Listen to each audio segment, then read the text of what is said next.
August 1997. William and Harry were enjoying their summer holiday with Prince Charles at Balmoral, the Queen's Scottish retreat. Royal homes and estates are part of the heritage they share with Charles and the royal family. Even before their parents' divorce, they had grown accustomed to separate times with their father and mother. Now they were looking forward to seeing her again, but within days, their lives would be altered forever by her tragic death.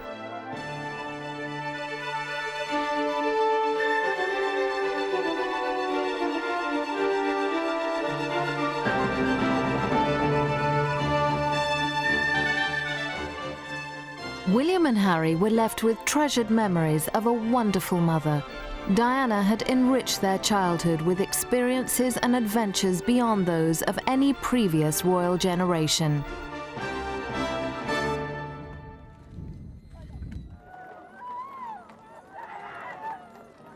The world mourned her passing with an unprecedented outpouring of grief.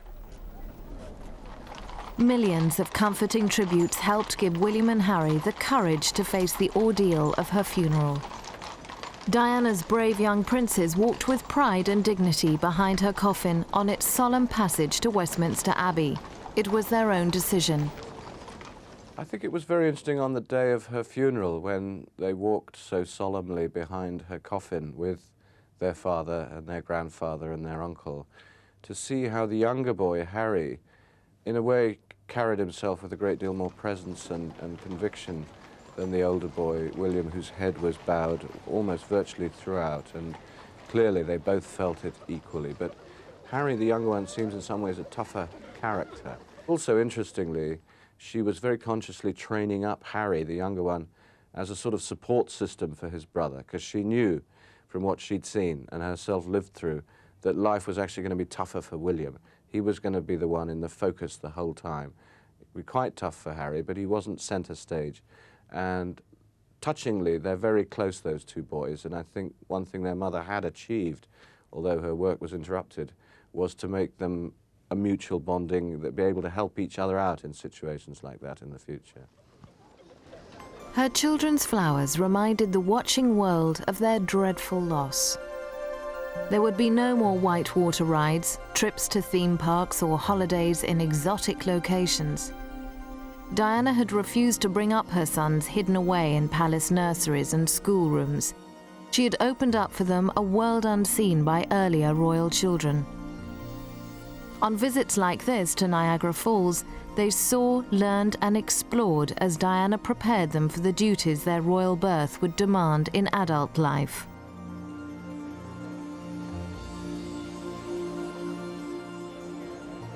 The mother who filled their lives with fun also took them on more private journeys, visiting the sick and the disadvantaged, who formed the focus of her charity work and campaigns. She gave William and Harry challenging experiences to offset the wealthy, privileged world of the royal family with its trappings of grandeur.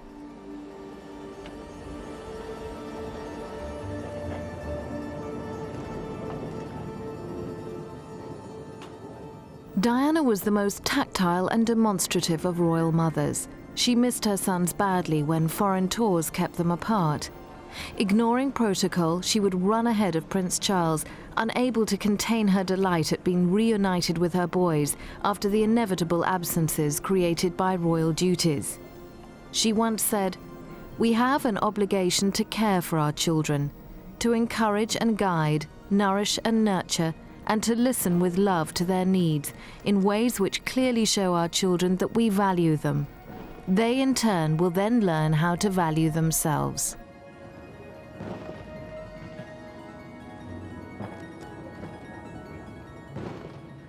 Charles, too, believed in showing warmth and affection to the children, often publicly. His childhood had been blighted by too many parental absences and by a too rigid and formal nursery schedule. Charles and Diana's obvious love for their boys was not enough to keep the family together. However, the love they received from both parents in the past may prove a sound basis for emotional stability now their mother is gone.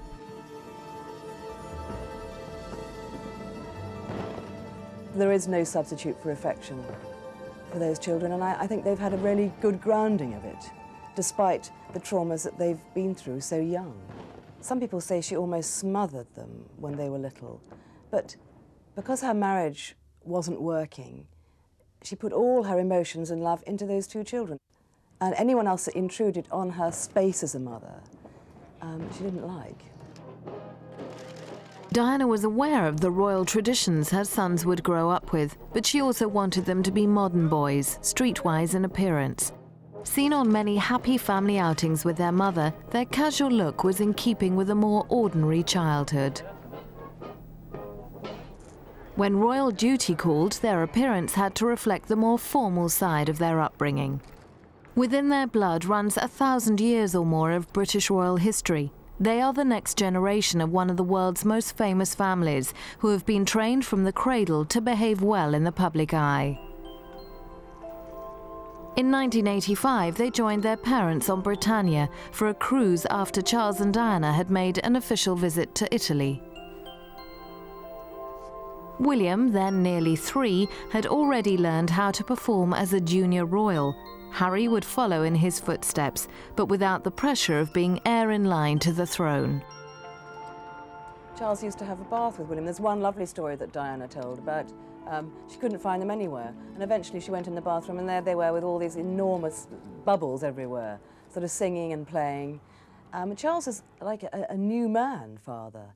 I mean, Betty Parsons, who was the midwife who helped Diana with all her prenatal exercises, also used to talk to Prince Charles, and she gave him a book called The Expectant Father, which he devoured. So he was really, really interested and keen, and in fact, so much so it used to irritate Diana. She used to say anyone would think he was having the baby, not me.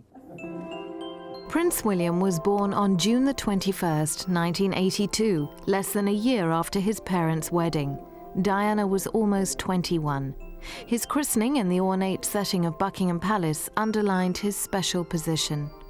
Diana's natural reaction to calming her agitated son showed her gentle, caring attitude to motherhood. This was not the way of the Windsors, who had usually passed crying babies to their nannies. William's christening was held on the Queen Mother's 82nd birthday to show the link between the 4 royal generations. William was the first royal baby to accompany his parents on a major tour. In April 1983, he went to Australia, where he stayed on a special base with his nanny Barbara Barnes, while Charles and Diana undertook an intensive program of duties. Well, according to Diana, it was because the Australian Prime Minister invited her to bring her child along, which and she thought that was a wonderful idea, and so did Prince Charles, and so did the Queen, so they took him along.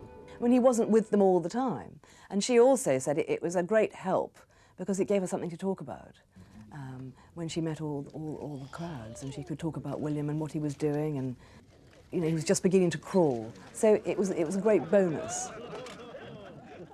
At first, William didn't mind the photo calls that marked the milestones of his infancy. After his first crawl-about, he was ready for bolder steps. Impish and appealing, he had a natural flair in front of a camera. He seemed to enjoy the attention he received from massed ranks of photographers, recording the footballing skills of a future king. Diana and Charles agreed to these pose sessions, hoping to preserve some privacy at other times. They knew that the public wanted regular updates on William's progress. His first teeth, his early steps and words, his amusing habits of hiding behind doors and of flushing shoes down the lavatory were all dutifully recorded by a watchful press for an eager public. Charles understood the importance of creating a good image for the Waleses, first as a couple, then as a family. Suffering from bulimia, Diana later referred to these early years as the Dark Ages, although publicly there was little evidence of her inner misery. In the early years of their marriage, I constantly saw the Prince patting Diana, encouraging her, whispering in her ear, telling her she was doing a great job, you know, patting her on the bottom and looking at her. And they'd look at each other the way lovers do and laugh and smile at each other, you know, always gazing into each other's eyes.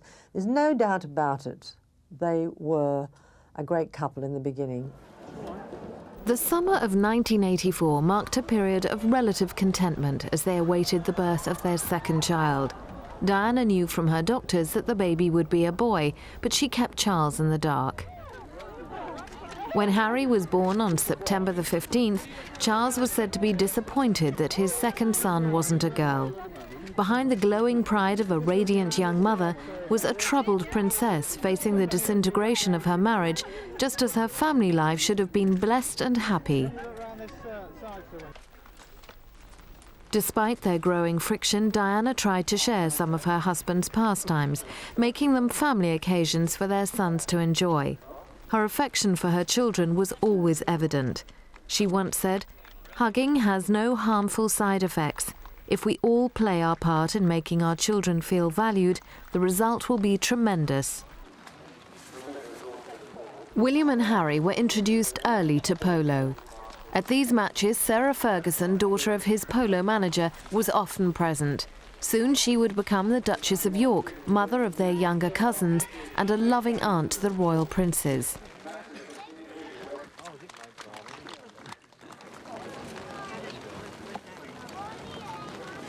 William and Harry can look back on many happy times they spent with her and Diana. She may offer a special comfort to them in sharing memories of those lost days. Summers also meant holidays with the Spanish royal family at their Majorcan retreat. The Wales family went there from 1986 to 1988, when Charles and Diana were putting on a show of togetherness to disguise their separate lives and their separate loves. Going to Majorca and missing part of the Balmoral break had been Charles's idea.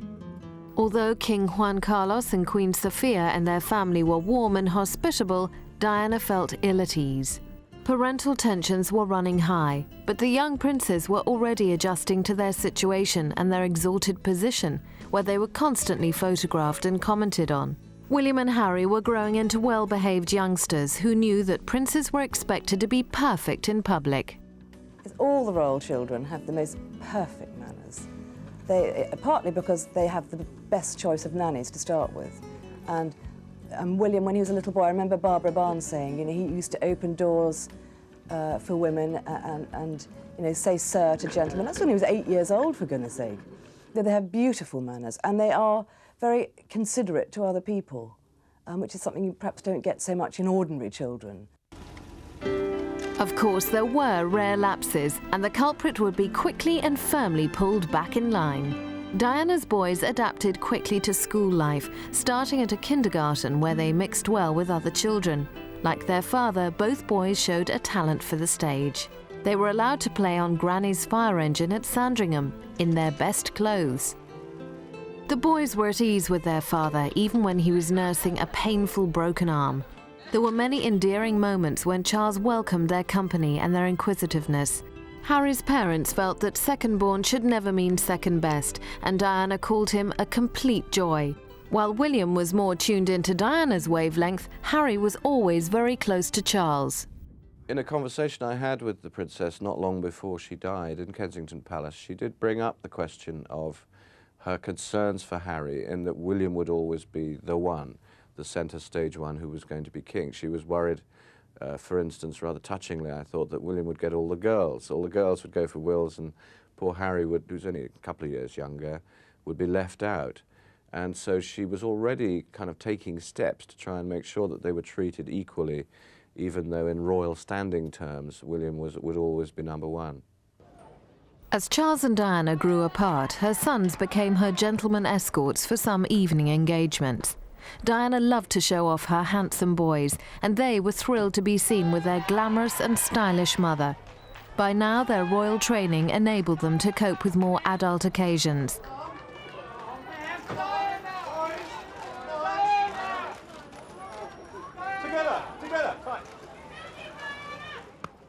Every year, the boys were on display with their royal relatives on the palace balcony to celebrate the Queen's official birthday. The Yorks' first child, Beatrice, enjoyed playing with her cousin Harry. Together with her younger sister Eugenie, they became substitute daughters for Diana.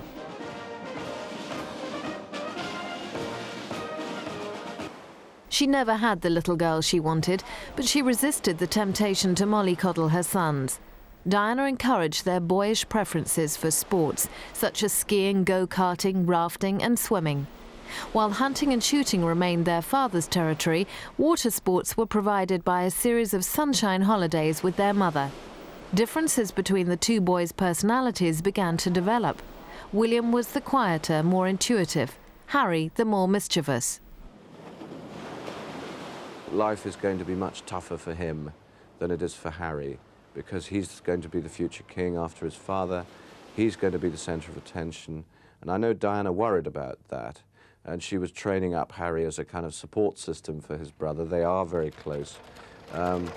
Life won't be too easy for Harry either, especially because I think in that period the monarchy's going to be, quotes, modernised, which means very slimmed down. Prince Charles wants it to be just the monarch and his heir. So Harry, unlike some of current royals, probably could go out and get a proper job if he wanted to, and I think the British people would approve of that, and lead a relatively normal life. For William, whatever happens to the monarchy, life is always going to be like it is for his mother. Hounded, harassed, pursued, privately as well as publicly. His misfortune as well as his good fortune being that he looks rather like her, and he's her legacy made flesh. Their school days were some of the happiest of any royal children. From kindergarten they moved to Weatherby's day school before boarding at Ludgrove. Diana was always present for school sports days. They were timetabled in her diary before any other duties. Whatever the demands on her, or however difficult her private life, she was always ready to cheer on her boys. She was no slouch when it came to the fiercely contested mothers' races, her exercise and fitness routine usually ensuring a royal winner. Win or lose whatever the outcome of the children's races, Diana would always reward them with a cuddle. As a result of her loving approach and her interest in all their activities, her sons felt cherished. More than anything, she believed in the giving and receiving of affection. I don't think you can spoil children with too much love and attention. I think that's a myth. But I found that she didn't spoil them in terms of being a sensible mother. She was very good at nagging them about their manners. And as a result, they're both beautifully mannered boys, and, you know, being tidy, because Diana was fanatically tidy. And so she was always reminding them to pick up things. That's the sort of things that mothers do. I mean, that's normal. To have somebody come along and nag you, I think is keeping you in touch with reality. You know, life is not easy, and you have to learn to look after yourself. And I think she gave a lot of that. She was a very well-balanced mother in that sense.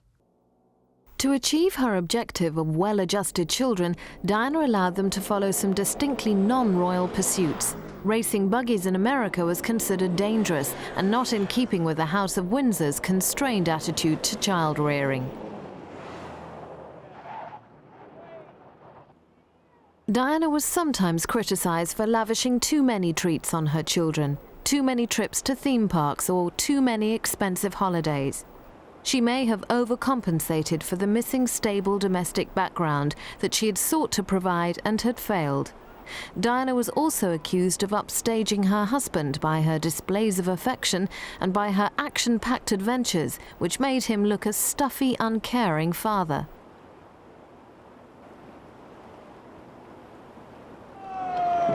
These sort of activities were good training for the family firm, as older members privately call the royal family. With the Queen Mother, their great-grandmother, William and Harry behave according to royal tradition. She is a consummate performer, never revealing a trace of her true feelings in public. Diana was wary of the Queen Mother and thought that she exercised too much influence over Charles. However, there were times Diana could not avoid her and had to make polite conversation. The Queen had insisted on taking Harry in hand. His early liveliness was curbed and he was quietly groomed for his eventual role. He soon formed a close relationship with the Queen and also with Prince Philip, gentler and kinder with his grandchildren than with his own children. At Christmas and Easter, the Queen wanted her immediate family around her to celebrate those special days.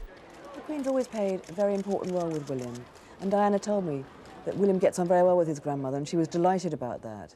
And for the past few years, the Queen has been having tea with William on a Sunday, you know, because he just has to go across the bridge from Eton. So he'll go round to Windsor Castle with his detective, and when he walks in the room, her face lights up and they sit down and they chat about this and that. And she tells him what she's been doing and who she's met. And he tells her, now this is a tradition. that the monarch passes down, you know, through the generations, her wisdom. And there was a time when the Queen hardly saw William, so she's delighted to have formed this bond with him. And surprisingly enough, Prince Philip is very close to William too. So he has the great support of his grandparents.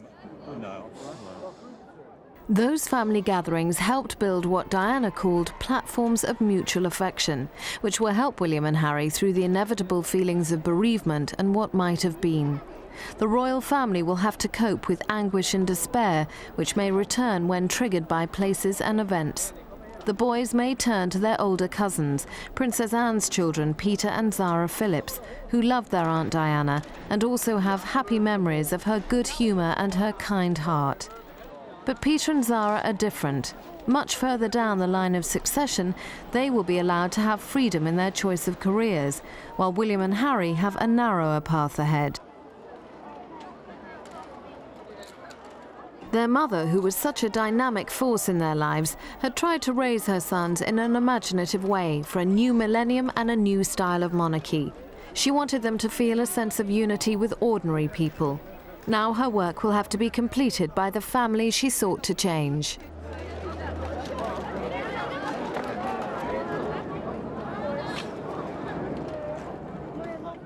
Well, I think she felt that the Windsor family are very isolated, very cut off from real people and real life. And she's right, they are.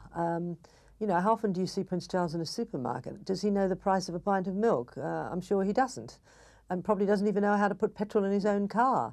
So she was determined that her boys would not grow up like that. She wanted to keep their feet on the ground. So she used to take them to supermarkets, go shopping, take them to the movies, queue up at McDonald's and at fun fair, you know, leisure parks, all in a desperate attempt to give them some experience of the real world. Diana's father, the 8th Earl Spencer, died in 1992, robbing William and Harry of an affectionate and down-to-earth grandfather. Diana said, "My father always taught me to treat everyone as an equal. I have always done, and I'm sure that William and Harry are the same." Christmases with their mother came to an end a few years ago, when Diana could no longer stand the strain of being with her estranged husband's family. After the divorce in 1996, there was little contact. With her unique elegance, she had been the star attraction on so many royal occasions. Then she became a semi-detached royal, an awkward situation for everyone, and one that would cause anxiety for her children.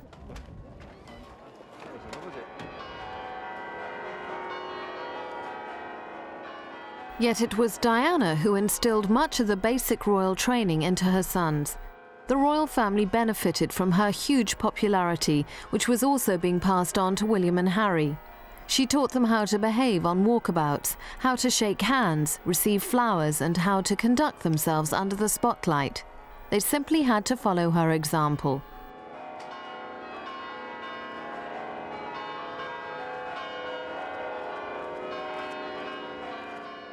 Impressing the Commonwealth, such as on this visit to Canada, was all part of the job.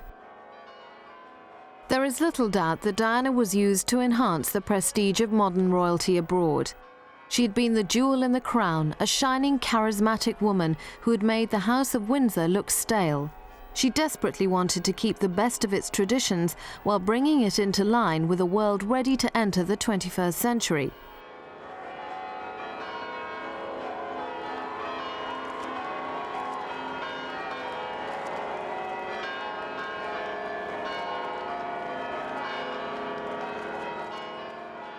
Diana was grooming her two boys through contact with the crowds who turned out in their thousands to see them. There may have been an element of rivalry with Charles, who never shared the easy rapport his wife did with the public. You have to remember, because of their tender years, that actually half their lives had been blighted by the public warfare of their parents' very acrimonious divorce. It's tough enough for any kids if their parents split up at that age, but in the case of William and Harry, there was all sorts of public warfare, the dirty linen being hung out a bit too much, friends of Prince Charles, friends of Diana, mutual insults flying in the national press, The schools can say that they hid the newspapers from these boys, but we all know that other school children can be pretty cruel, and it's not always possible to do that. I think both parents, in their different ways, tried to nurse them through each stage, and we know that Diana kept going down to these schools to tell them what was going to happen next before they read it in the papers. But I think it's bound to have left scars on both of them.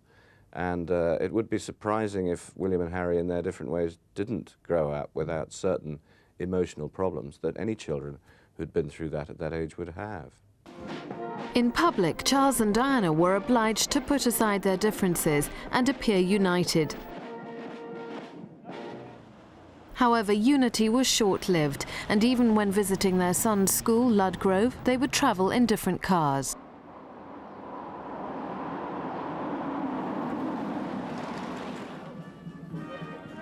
Charles's admission of his affair with Camilla Parker Bowles placed the issue in the public domain. Their relationship may still affect the future of the monarchy. What I'm told by people close to the Prince is that they've never met Camilla. He's always kept those two areas of his life totally separate, partly because he knows the children are aware of Camilla's role in his life, and that he didn't wish to give them that additional problem of sorting out how they felt about her, this woman that had intruded into their family. So to prevent them being tortured about it all, feeling divided loyalties, you know, torn between their mother and their father, he kept Camilla away from them, and I think that was a very considerate way to behave. After the Waleses' separation in 1992, William and Harry found their out-of-school time divided between both parents. Unlike the Yorks, who remained friends after their marriage breakup, the Waleses rarely met as a family. A pattern developed of one expensive holiday with Diana, followed by one with Charles.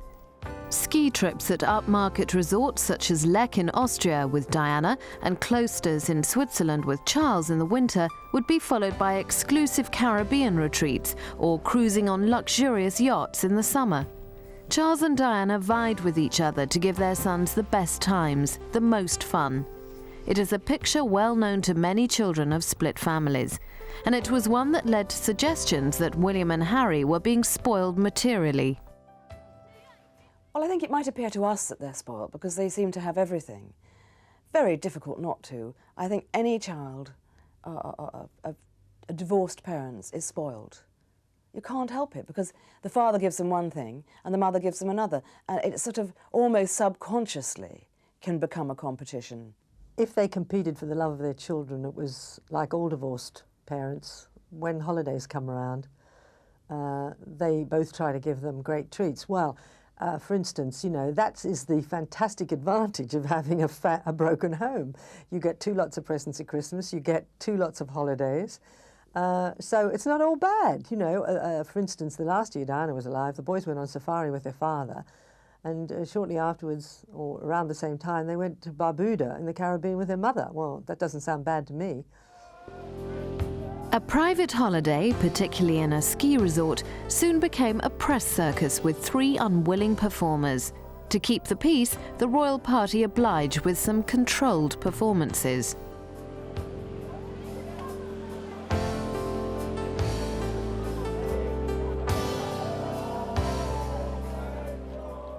Diana resented the constant intrusion of the paparazzi, keen to make a quick profit from snatched pictures of the princess and her sons. Ominously, Diana found herself in dramas and squabbles with pressmen, which tended to encourage rather than put them off. Situations could get out of hand. The boys, in particular William, dreaded these unseemly scuffles and confrontations. Sorry. I remember once a terrible fight in the street in Austria when William and Harry were caught right in the middle of it. 2 Italian paparazzi tried to, really get literally right up their noses. It was ridiculous. They're trying to take pictures from this sort of distance. And Diana objected and got very upset, and her policeman rugby tackled one of the photographers to the ground. Well, the 2 boys were standing there watching all this, and they became very concerned, and Diana had to hurry them away back to their hotel. And that was the sort of incident that I don't think they should have witnessed. They shouldn't have seen that. I mean, you can't plan when paparazzi are going to pop out of the woodwork and photograph you, but I think if Diana had taken it very calmly and kept walking, or, you know, stopped and let them get a picture, it would have been a lot easier on the children than having this big confrontation in the street.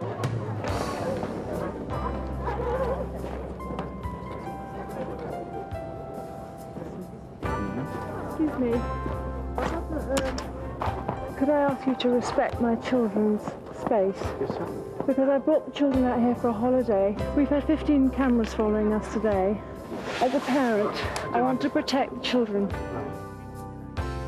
The effect on the boys was different. Harry was less troubled, but he refused to cooperate with the cameras if he sensed William was disturbed. The blood bond between the brothers was already strong, providing each other with an ally at times of stress. At boarding school for much of the year, they wanted to enjoy their time out with each parent without excessive intrusion.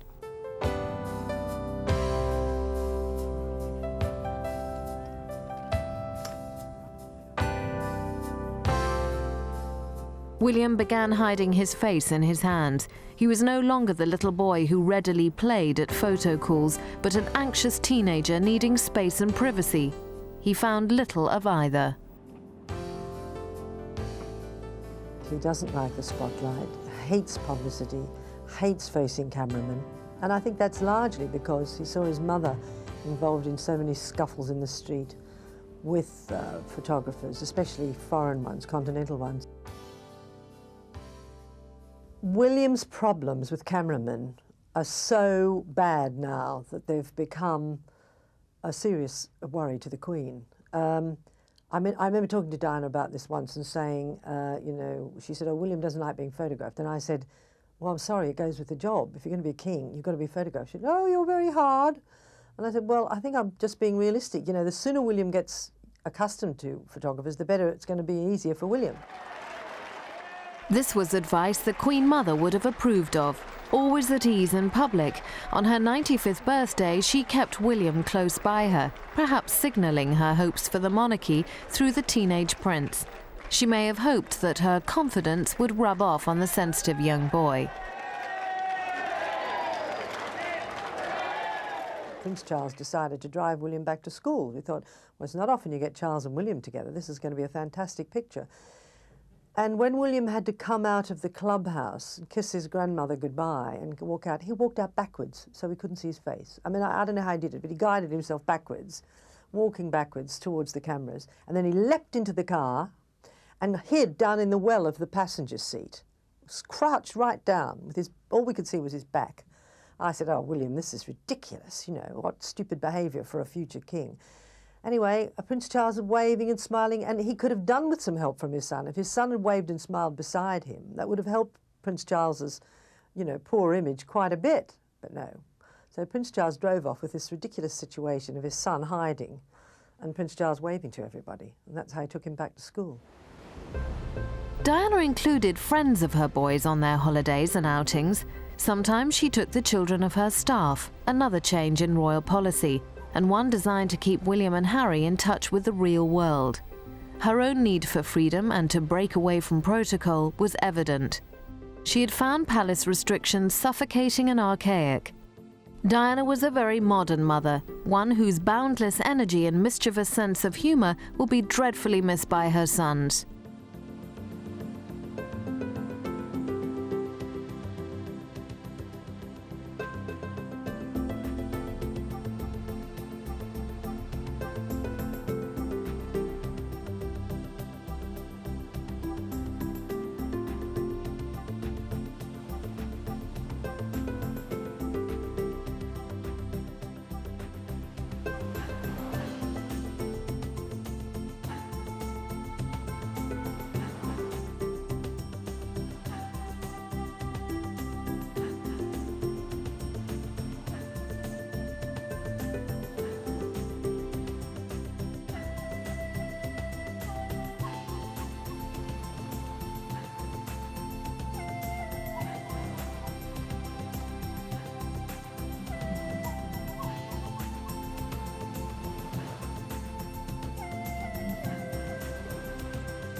Their young cousins may be an important part in bringing the much-needed element of fun back into William and Harry's lives. Beatrice and Eugenie were close to William and Harry and shared several holidays with them. On this unique occasion, William felt relaxed enough to answer questions, with his brother and cousins giving them moral support, responding to inquiries about their standards of skiing. Well, improving, you see, very good. They're improving. Very good skiers. Richard, sorry, could you ask round here? Sorry. Rob, sorry, they're not looking at you. William, do you hope to have a ski together at some point? Yes, it'd be good fun. It'd be very good. Enjoy it. Often criticised for his frequent absences as the boys were growing up, Charles did enjoy many happy times with them. He often forgot his princely dignity to clown around and share the rough and tumble that was denied him in his childhood. Diana once revealed that he loved the nursery routine and came home to bottle feed them as babies. Charles has instilled much of his love of the countryside in his boys. They have helped him with tasks on his farm and gardens. This paternal bond will form the basis to develop Charles's relationship with his sons, now that he has to be both father and mother. Right, now we should sit here. Now, do you want us to turn around and go back or what? No, stay here. Friends?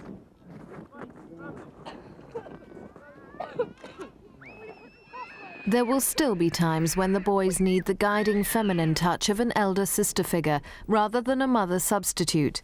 Charles's friend Tiggy Leg Burke, who comforted them in the terrible days after Diana's death, may provide a gentle female influence to guide them into adult life.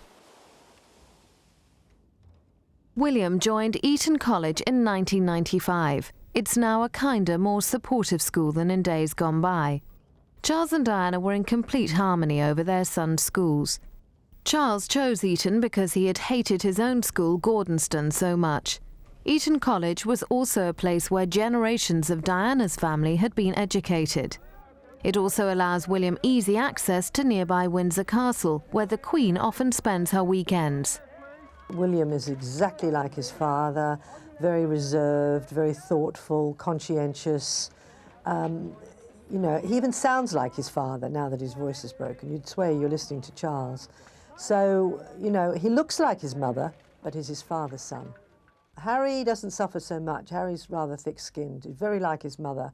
He quite revels in the spotlight and makes jokes about it. He's got exactly his mother's personality.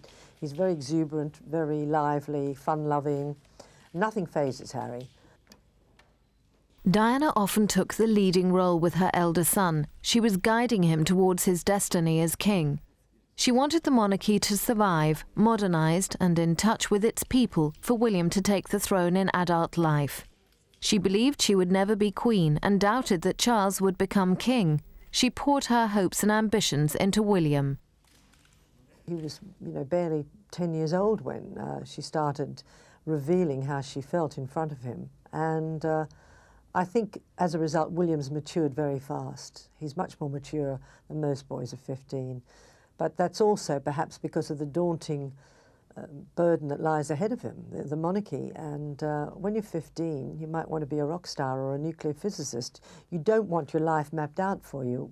Kids of that age want to feel free. All their school friends are talking about, you know, I'm going to backpack around Africa or something, and he doesn't have that choice. It's very sad. I've heard Prince Charles talk about how awful it is to have your whole life mapped out for you, and I know William's a very sensitive boy, and he'll have absorbed a lot of that and think, oh, I've got the same fate awaits me, sitting around waiting for my parent to die so I can become king. Who wants that? You know, it doesn't seem like a real job. Eton's elitist image belies the fact that it is now a modern school. William's schoolmates are drawn from a wide section of society. They will choose their careers. His was prescribed by his birth. I think one of the effects of him becoming much closer to his father and perhaps spending much more time with his royal grandparents is that William will be instilled with the same sense of duty that Charles was in his youth and will begin to take the duties very seriously, which is important because you occasionally wonder in a modern age in which we live with a Prime Minister who's pledged to modernise and change Britain, shed the past, shed ceremonial a bit, do unthinkable things, whether William, given that all he's been through, might say in the next few years, who needs this? The people don't seem to want us anymore. We're going into Europe. What's the monarchy's role? It would be very human and people would understand if he said, I don't think I want to do this. In January 1997, Harry went skiing with Charles while William preferred to stay out of sight with his grandparents in the peaceful sanctuary of Sandringham. Second-born sons have become monarchs, notably George V and George VI this century.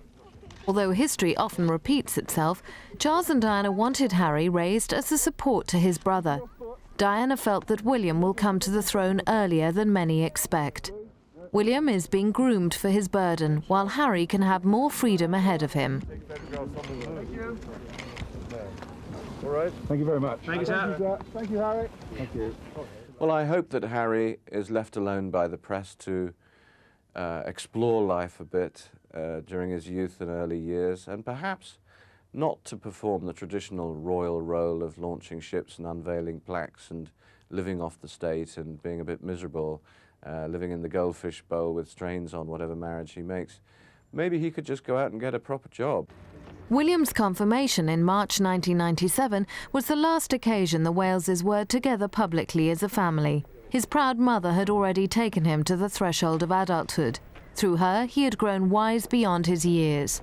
I've heard it said that when she went down to see him at Eton and he heard the scrunch of the tyres on the gravel, he thought, oh God, because she always brought problems with her. She would want to share with him the fact that she was doing that Panorama interview, for instance, or something that she knew was coming up in the newspapers, and it was generally bad news. And I think that was quite tough on William.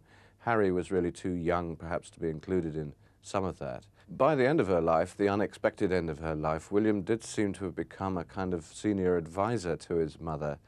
Various big decisions, she told us, were down to him. The decision to surrender her title of Royal Highness without too much fuss, and of course we all thought he'd give it back to her when he became king. Apparently the decision to sell those frocks at auction at Sotheby's in New York this summer was his idea. She credited him with that in the foreword to the manual, the brochure for those frocks. Things like that. And he was still very young, really, to be doing things like that. Maybe it made him mature beyond his years. Maybe it just burdened him with a bit more to worry about than most mid-teenagers already have. Diana took her sons to the Royal Tournament in London, part of the traditions and pageantry of the House of Windsor. Their friends went too. Diana encouraged friendship. She felt it was vital to have trusted companions. She would have wanted her beloved boys to find the lasting happiness that had eluded her. But who could compete with such a beautiful, loving mother? And I know he likes blondes. He's always had a yen for blondes, just like his father. So, you know, it's going to be tough, isn't it? I mean, most boys like to get a girl just like their mother was. But for William, is there another girl out there who's, you know, maybe 12 or 13, 14 today, who's going to grow into somebody who's not only as beautiful as Diana, but as compassionate, as warm, have that magic with ordinary people? So, you know, it could be a long search for poor old William.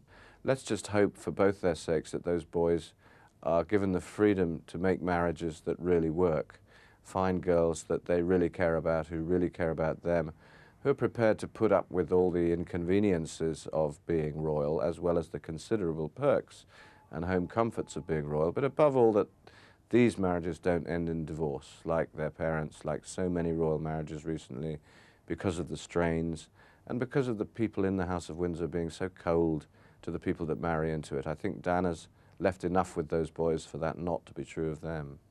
Perhaps there is less pressure on William now without his mother around, although it sounds cruel to say it. But I think he's losing more than he's gained. I mean, he's losing that affection that she gave him, the constant support she gave him. She also treated him like a grown-up, which is what every teenager longs for. She'd ask his advice, say, well, William, what do you think about this? Should I do this or shouldn't I? Now, that is very flattering. And she didn't tell him what to do. I mean, Prince Charles is exactly the same. I've heard this for several years now, that whenever they decide that they're going to go somewhere or do something, or there's going to be a photo call, they say, well, we were thinking of doing this, what do you think, William? And they also ask Harry, and they ask for their input. childhood's end came with the news of their mother's death. For the rest of their lives, they will have a kaleidoscope of precious recollections of how good it was to be with her on those thrills and spills adventures, to share the daredevil rides, to be hugged and cuddled, to feel her warmth, her laughter. The end of her life created the beginning of another. The Diana phenomenon was born. Diana's legacy lives on in the remarkable effect she had on the spirit of our age. To change the way millions view their world as she did is a gift granted to very few. Her brother said at her funeral, "Diana was the very essence of compassion, of duty, of style, of beauty. We will feel cheated always that you were taken from us so young, yet we must all learn to be grateful that you came along at all. Your joy for life transmitted wherever you took your smile, and the sparkle of those unforgettable eyes, your boundless energy which you could hardly contain." Outside the gates of Balmoral, William and Harry, supported by the grieving royal family, saw the flowers and read the tributes to Diana. Those touching messages of condolence served as a rehearsal for the overwhelming sights that would greet them at Diana's funeral. Before that sad event, they would return to Kensington Palace, their mother's home, and witness the oceans of flowers left in loving memory of a princess who died too soon. The Queen would make her own tribute to Diana, saying, "I admired and respected her for her energy and her commitment to others, and especially for her devotion to her 2 boys. Those boys will lean heavily on the royal family, but as they grow up into men, there may be questions that are hard to answer. How did Diana come to be divorced and all but excluded from the royal fold, although she had fulfilled every possible royal and maternal duty to perfection?" Millions watched the sad procession and emotional service, but no grief was more profound than her sons, the exceptional young men their enigmatic uncle Earl Spencer praised in his fiery address. To others she was an English rose, a people's princess, a queen of hearts, an icon, even a saint.